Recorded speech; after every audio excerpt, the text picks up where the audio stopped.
يا أيها الذين آمنوا لا تكونوا كالذين آذوا موسى فبرأه الله مما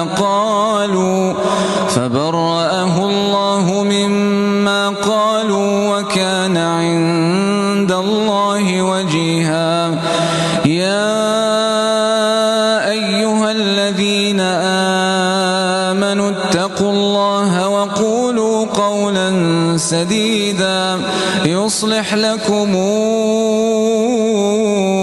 أعمالكم ويغفر لكم ذنوبكم ومن يطع الله ورسوله فقد فاز فوزا عظيما.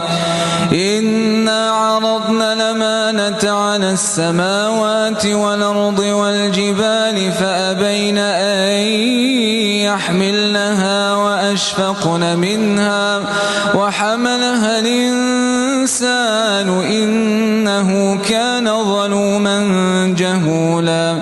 ليعذب الله المنافقين والمنافقات والمشركين والمشركات